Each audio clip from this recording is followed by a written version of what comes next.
Welcome to this video introduction to the diode.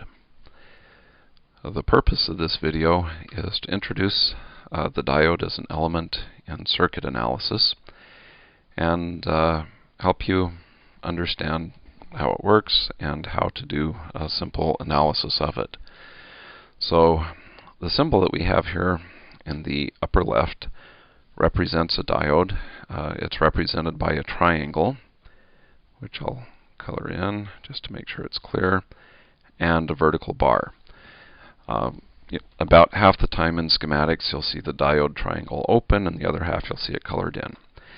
I've also labeled the voltage across the diode and the current going through the diode, so we'll talk about these in just a minute. Diodes, anymore at least, are almost always solid-state devices, so they're made out of a semiconducting material. Most of the diodes made today are made out of silicon, and the silicon has impurities diffused into it so that you get certain behavior. And we'll talk about that in just a minute. The equation that we have here is the Shockley diode model, and this model is derived from the physics associated with the diode structure in the silicon or other semiconductor. You'll notice that we have the current as a function of I sub s, e to the v over nVt minus 1. And to give you a feeling for some typical values of these constants, I sub s is, for a silicon diode, typically about 10 to the minus 12 amps. And again, for a silicon diode, N over Vt is typically somewhere between 0.25 volts to 0.05 volts. Okay, so the diode has a fairly interesting VI characteristic, which we can plot using this equation and these typical values. When V is positive, then I get something that's very nearly, the current's very nearly zero, starts to go up exponentially, and then at some threshold voltage actually takes off and becomes almost vertical. And this threshold voltage is typically called V sub D. It's a forward bias voltage of the diode. And again, for a silicon diode, this V sub D is typically about 0.7 volts. For a light emitting diode, this V sub D may be 2 volts or even 3 volts. So the materials out of which you construct your diode affect V sub D significantly. Okay. Now, this curve where the voltage, or for small values of voltage, you get almost no current, and then all of a sudden you get a large current, is an extremely useful thing, and we'll talk about this in more detail in just a minute. A diode that has a positive voltage and hence a positive current, so a diode out in this area of the VI curve is called a forward biased diode. Okay, now if the voltage is negative, you can see from this expression, if this voltage is negative, then the diode current is also negative, but it's very, very small. So for negative voltages, you get a small current. This current's often called a leakage voltage, until you get out to some point out here, where this is called V B sub t. So this is actually what they call a breakdown threshold. And at this point, the VI curve goes like this. And what basically happens is, well, let me put in some terminology first. This region between here and the origin, this is called reverse biased.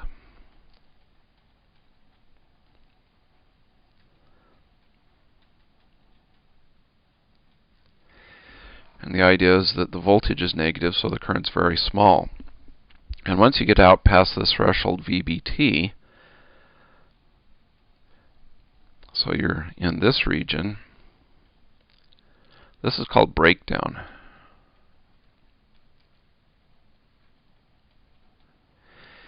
And basically what happens is when the voltage across the diode becomes negative enough, then the diode actually breaks down and allows current to flow through it in the opposite direction to which current normally flows. In most diodes, if you get breakdown, it's catastrophic in the sense that you'll destroy the diode. There is a specific type of diode called a Zener diode that is designed to have a very specific reverse or breakdown threshold voltage, and is designed to operate in the breakdown region without any damage.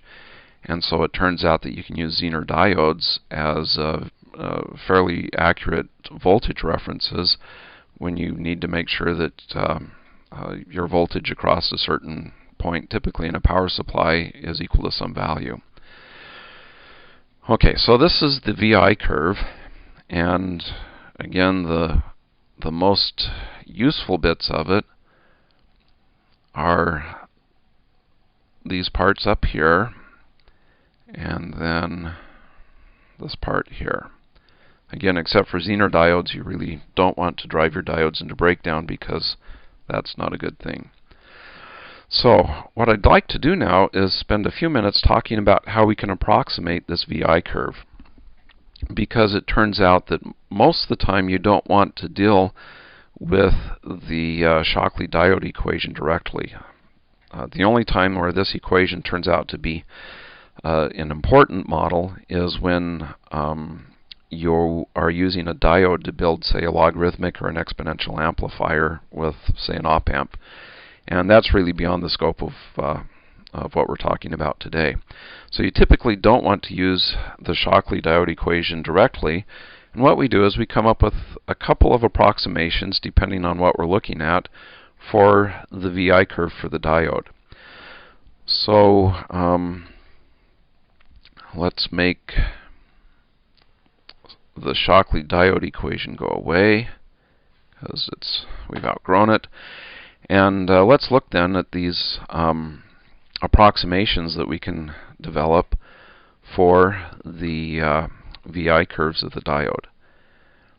So one approximation that we use, and this is typically what we use when we're dealing with diodes in high power applications, we can take the line in the forward biased part and represent it by just a dashed line that's tangent to this forward biased curve at some point. So basically we have something that looks like this, where again this is the VD threshold, and then for all the other voltages below VD, we just have the current equal to 0. So that's basically representing this part of the curve.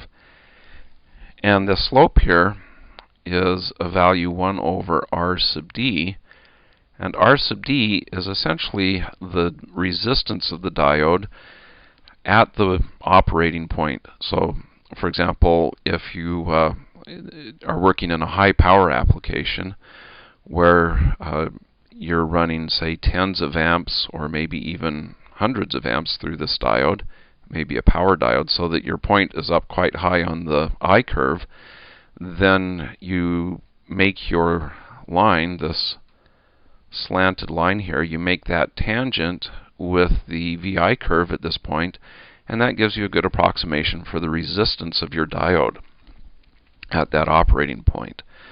So again, this is typically used for high power applications.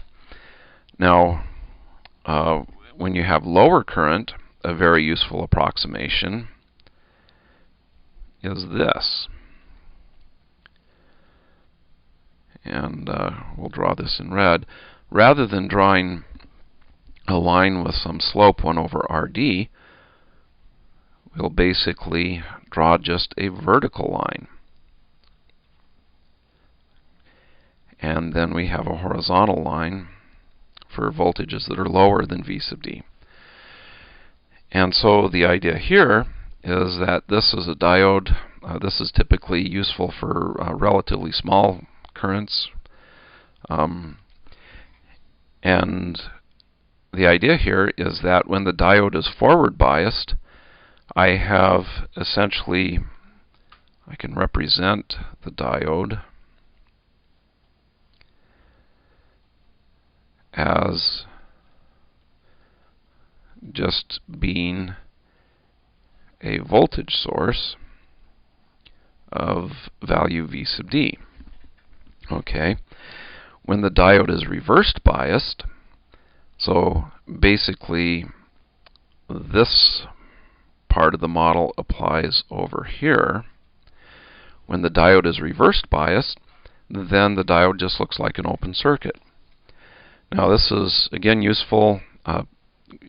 Most of the time you'll see this used when V sub D is a significant fraction of the maximum voltages that you're going to use. When the maximum voltages that you're going to use are much larger than V sub D, quite often you can ignore that V sub D and come up with an even simpler VI curve, which looks like this. You assume that V sub D is small. In fact, it's small enough to be insignificant. So your VI curve just follows the axes here. Okay. And so in this case, when the diode is forward biased, that is when the voltage is such that you have the diode conducting current, then your diode is just representing a short circuit because the voltage is always zero and you can run any amount of current through it that you want to. And when the diode is reversed biased, out in this region, your diode is modeled by an open circuit because no matter what the negative voltage is out here, the current is always zero. Okay, so these are the three models that you typically use. Again, for high power applications, you typically use this model over here where you are representing the resistance of the diode. For lower power applications, where the voltage, the maximum voltage you're dealing with is not that large relative to V sub D, you use this model. And when you can neglect the fact that V sub D is non-zero in real diodes, you can use this model. This model, the last one that we did, is by far the simplest model to use. But again, it may or may not be accurate enough for what you need to do. So that will conclude this video.